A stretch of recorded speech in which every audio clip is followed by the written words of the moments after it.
Central American authorities remain on alert following the passing of Storm Julia. The French government threatened to forcibly break blockades of refineries and oil depots, which have been paralyzed of striking workers.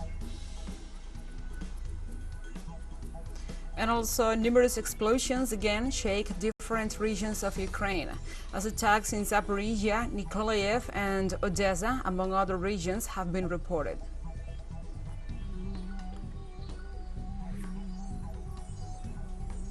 From the headquarters of TeleSUR English in Havana, Cuba, this is From the South. I'm your anchor, Gladys Quesada.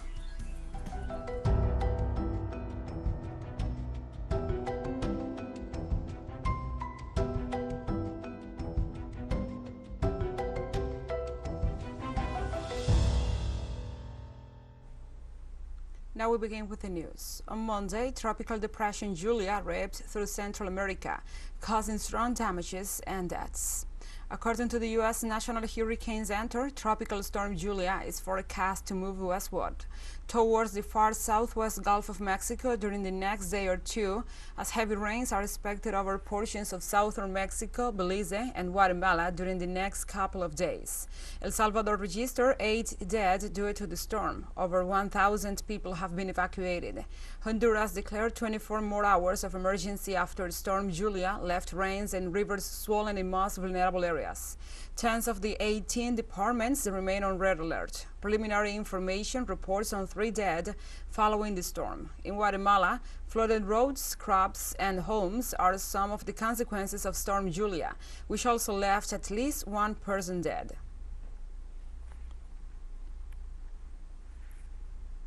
On Monday, Hurricane Julia left a trail of destruction in Nicaragua.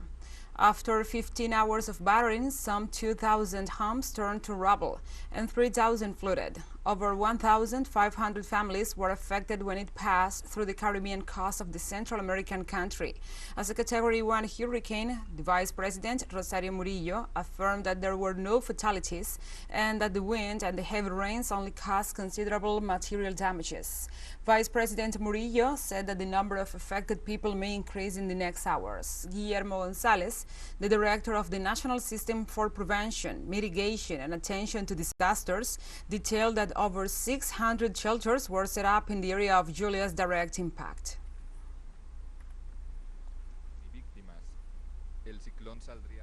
In Venezuela, over 1,200 government officials are deployed to collaborate with the recovery efforts after the landslide in the city of Las Tejerias in Aragua State.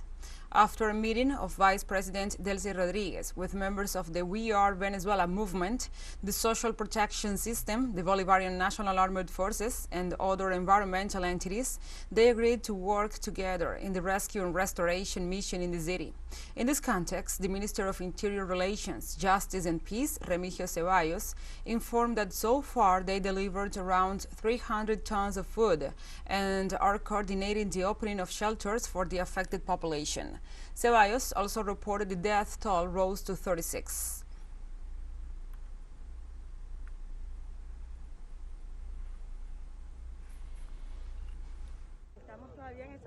We are still in the search work, which is the most important thing right now to see what life can be saved. On the other hand, we have 317 homes completely destroyed and 757 affected.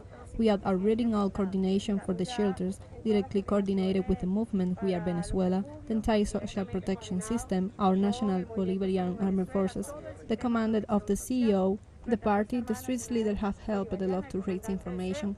Here is the vice president of the party, where we are doing coordination work.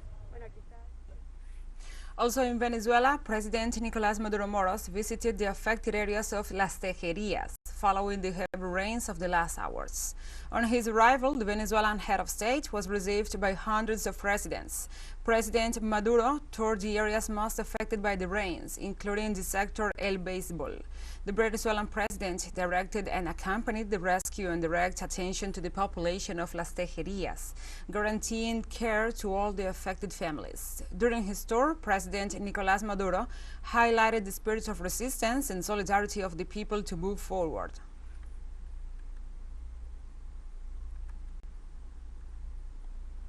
people always with their spirit of resistance, of struggle in all circumstances, is what saves the people of Venezuela, the spirit of struggle. The people's power, the street leaders, the community leaders, is impressive, and the people, the conscience that the people have a great conscience, and the moment of something like this, solidarity works. One family with the other to save together. Now we will be reborn. Tallerías will be reborn from the ashes like the phoenix. You will see. President Nicolas Maduro also offered his condolences to the people of Tejerías, while ratifying the government's efforts to ensure the recovery of all homes and the shops affected by the rains. Well, first of all, I offer my condolences to all those who lost a relative, and I raise my prayers to heaven that God will give them their eternal rest and God bless them. We have to increase comrades, increase cleaning and recovery work in the first place, have safety, all merchants be safe, all the neighbors that will recover until the last trade and until the last house, and the one that has lost his house, we will build a new house for everyone who has security with the great mission housing Venezuela. We'll take a short break, but first remember you can now follow us on our TikTok account at TeleSUR English, in which you will be able to see news in different formats, news updates and more. Other stories coming up, stay with us.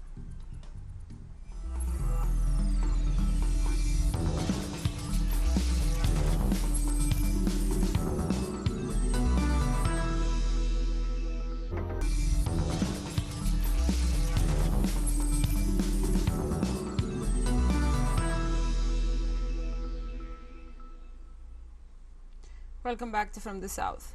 The Haitian Senate rejected the request for a military intervention in the country, while social organizations and civil society call for new demonstrations against Prime Minister Ariel Henry. Lawmakers condemned the request made to the international community by the Prime Minister's government for a military intervention in order to neutralize armed gun violence. The request for foreign troops caused a wide rejection inside and outside the Caribbean country, as they recall the failures of past interventions.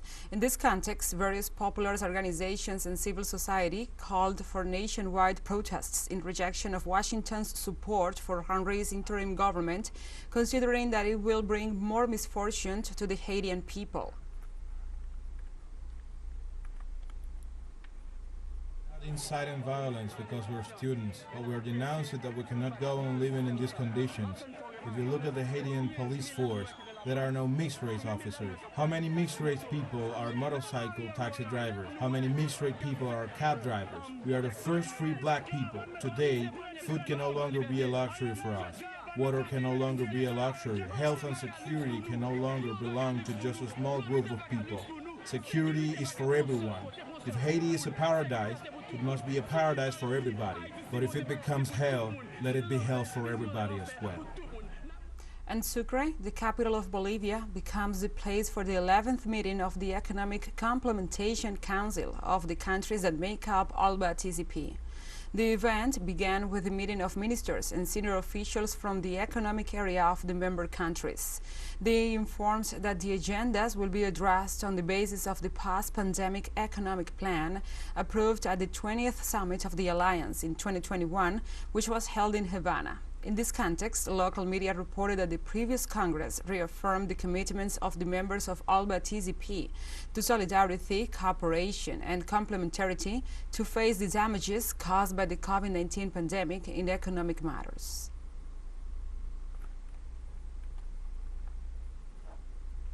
And the French government on Tuesday threatened to forcibly break blockades of refineries and oil depots, which have been paralyzed by striking workers, as motorists continue to besiege petrol stations in the hope of filling their tanks. Around a third of France's service stations were still low on or out of petrol as strike action at energy giant Total Energies and other oil majors enter a third week and wage talks stalled. Government ministries and the President Emmanuel Macron urged a negotiated solution to the crisis. But on Tuesday, government spokesperson Olivier Véran threatened force to end the blockades, which have paralyzed several refineries and oil depots. The petrol crisis came at a time of high energy prices and inflation that are wearing out French households' purchasing power.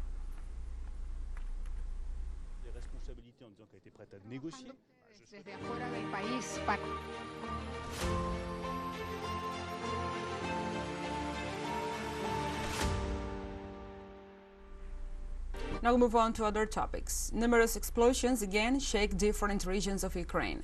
Attacks in Zaporizhia, Nikolaev, and Odessa, among other regions, have been reported in the early hours of this Tuesday morning. The chairman of the movement, together with Russia, Vladimir Rogov, reported that more than 16 deflagrations were heard in Zaporizhia, specifically against military bases and armament warehouses of the Kiev troops. The governor of Nikolaev region, Vitaly Kim, reported at least 10 launches of Russian missiles. Ladinskaya, the thermoelectric power station in Vinsda, the region, has also been hit. Currently, more than 300 localities in Ukraine remain without electricity.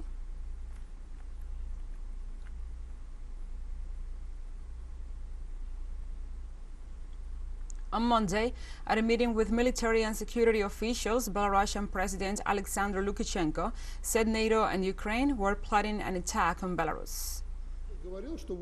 I already said that carrying out the strikes on the territory of Belarus is not just being discussed, it's being planned in Ukraine today. Of course, Ukrainians absolutely don't need this. Why would they open a second front on our southern borders, their northern ones? Why? This is crazy from the point of view of the military. Nevertheless, the process has begun. Their owners are pushing them to unleash a war against Belarus in order to drag us in. And we have more news coming up after a final short break, so stay with us.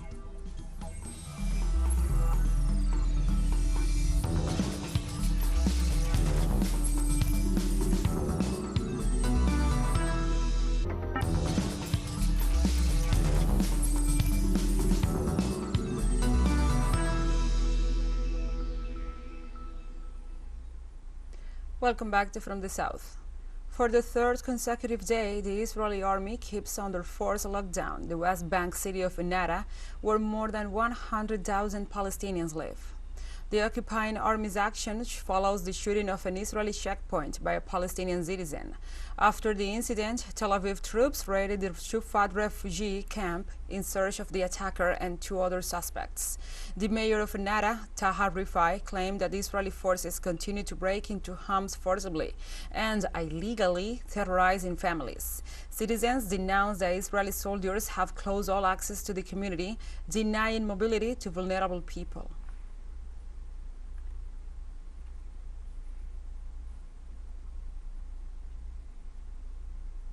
On Monday, Israeli forces detained at least 20 Palestinians without pressing charges nor taking them to court as part of a string of arbitrary detentions against Palestinian people.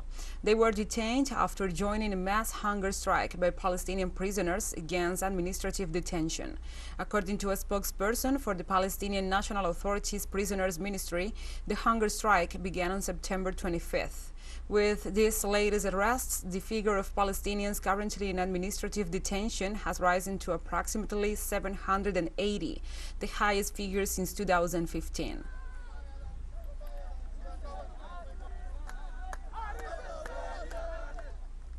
In Lebanon, authorities aim at reinforcing measures to try to contain the spread of cholera, since at least 12 cases have been reported in the department of Akkar. A recent report issued by the Ministry of Public Health says that 5 out of those 12 are contacts of the first cases reported last week. Visiting the region, Health Minister Firas Al-Abiad stressed the need to increase public awareness in collaboration with municipal authorities, civil society organizations, and the media. He also called hospitals to gear up and for the distribution of leaflets throughout the country with information of prevention methods, symptoms, and the appropriate treatments to fight this cholera outbreak.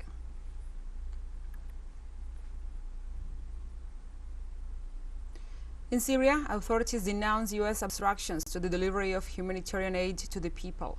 The deputy head of the Russian Coordination Center, Oleg Egorov, pointed out that the international coalition, illegally formed outside the framework of the United Nations and headed by the United States, is blocking the delivery of food and medicine to the people of the city of Zakher in the country's northeast. He also denounced that the U.S. occupation forces are obstructing the efforts of the Syrian government in implementing its health programs and the vaccination campaigns aimed at preventing the spread of the disease and epidemics.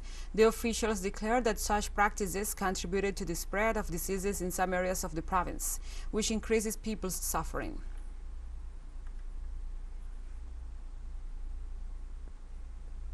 And under the slogan of cooperation and non-competition, Damascus hosted the Syrian-Jordanian Economic Forum for 3 days, starting on October the 8th with the main objective of reviving bilateral relations. Our correspondent Hisham Wanas with the details. The forum, organized by the Jordan Chamber of Commerce in cooperation with the Federation of Syrian Chambers of Commerce, was attended by 90 Jordanian businessmen and companies who, together with their Syrian counterparts, examined the prospects for joint cooperation in the fields of economics, transportation, renewable energy, information technology and communication, banking services, insurance, tourism, transportation and logistics requirements in the fields of health and education, as well as industrial, agricultural and food integration between the two countries. This forum constitutes a real opportunity to analyze in a transparent manner all the problems that hinder the development of trade exchange between the two countries and to seek solutions to all the difficulties that impede the flow of Syrian products to the Jordanian markets and through Jordan to world markets.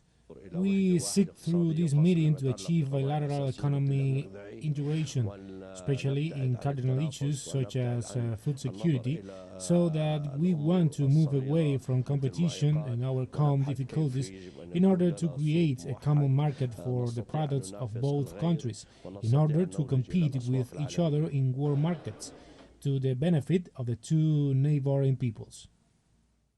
And the services they can provide in the current stage of recovery and reconstruction of Syria serve to showcase investment opportunities in the Syrian market and the facilities and services provided to increase investment in the fields of trade, agencies, services, industry, insurance, recruitment, construction, universities, the financial sector and agriculture.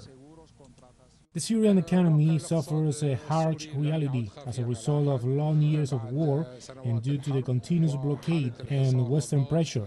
So cooperation with our Arab brothers is of vital importance to overcome this situation, in particular with our neighbors, including Jordan, which is a country with which we share friendly and brotherly relations and also family ties. Our role today as manufacturers is to seek solutions to all problems and overcome all obstacles that prevent the development of trade exchange and industrial cooperation between the two countries, including the sanctions imposed on Syria, which we reject and affirm to support our Syrian brothers and neighbors in dealing with them. Early this year, Damascus hosted the first edition of the Jordan Trade and Services Fair. This event, as well as the reopening of border crossings and successive bilateral meetings at ministerial level, are part of a series of steps to bring Damascus and its southern neighbor, Amman, closer together, after long years of rupture due to the terrorist war imposed on Syria. Hisham Wanas, TeleSUR, Damascus, Syria. And we have come to the end of this news brief. But remember, you can find these and many other stories on our website at telesurenglish.net. And also, if you feel so inclined, please join us on social media for all the latest news. We are on Facebook, Twitter, Instagram, Telegram, and TikTok. For TeleSUR English, I'm your anchor, Gladys Quesada. Thank you for watching.